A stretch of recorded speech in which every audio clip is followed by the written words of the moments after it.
মানবতা বিরোধী অপরাধে অভিযুক্ত রাজনৈতিক দলকে 10 বছরের জন্য নিষিদ্ধ করা, শুনানি, গণমাধ্যমে সরাসরি সম্প্রচার, বিদেশি আইনজীবী নিয়োগের সুযোগ সহ আন্তর্জাতিক অপরাধ ট্রাইব্যুনাল আইনের 8 দফা সংশোধনী প্রস্তাব করেছে আইন মন্ত্রণালয়।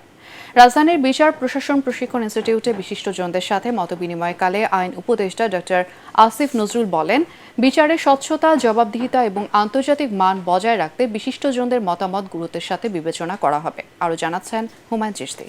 এলো ভিশন মুশকিল আসান অফার। যে কোনো ব্র্যান্ডের পুরনো ফ্রিজ নিয়ে চলে আসুন ভিশন শোরুমে আর নিয়ে যান নতুন ভিশন ফ্রিজ 20% পর্যন্ত ছাড়। ক্ষমতা টিকিয়ে রাখতে শেষ পর্যন্ত ছাত্র জনতার উপর নির্মম গণহত্যা চালায় আওয়ামী লীগ সরকার। প্রথমে হেলমেট বাহিনী ও পরে পুলিশি বর্বরতার সাক্ষী হয় বাংলাদেশ। দেশে দ্বিতীয়বারের মতো স্বৈরাচারের পতনের পর জুলাই আগস্ট হত্যাকাণ্ডের বিচার পেতে এ পর্যন্ত আন্তর্জাতিক অপরাধ ট্রাইব্যুনালে অভিযোগ পড়েছে 30টিরও বেশি। প্রশ্ন ওঠে আন্তর্জাতিক অপরাধ ট্রাইব্যুনাল আইন সময়োপযোগী করা নিয়ে।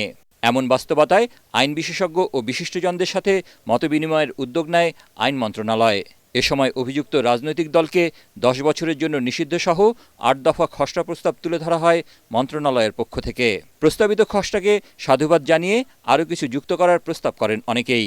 একই সাথে রাজনৈতিক দল নিষিদ্ধসহ বেশ কিছু ইস্যুতে দ্বিমত জানান কেউ কেউ। সিপাহী বিদ্রোহের প্রেক্ষাপটে যে আইনগুলো হয়েছিল সেই আইনগুলো বাতিল না করে আমাদের এইগুলো করা কিন্তু অনেকটা অবান্তর হবে। অবান্তর না, ব্যর্থতা পর্যবসিত হবে। আমাদের এখানে অপরাধ অনেকগুলো আছে, বাট ক্রাইমস এগেইনস্ট হিউম্যানিটিটাই একমাত্র যেটা আর্ম কনফ্লিক্টের রিকোয়ারমেন্টস নাই।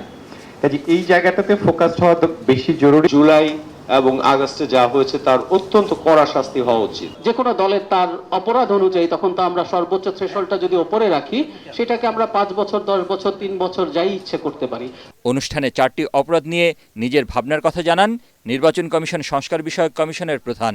এই নির্বাচনী অপরাধ, যারা গুরুতর নির্বাচনী অপরাধ করেছে, আমাদের গণতান্ত্রিক ব্যবস্থাকে ধ্বংস করেছে, আমাদের সংবিধান লঙ্ঘন করেছে, তাদের বিরুদ্ধে এই আইন প্রয়োগ হওয়া দরকার। আইন উপদেষ্টা জানান, প্রতিহিংসা নয়, ন্যায় বিচারে আন্তর্জাতিক মান নিশ্চিত করাই এ সরকারের লক্ষ্য। আমরা এখানে কোনো প্রতিশোধ চাওয়া, কোনো প্রতিহিংসা এটা না, আমরা সুবিচার চাই।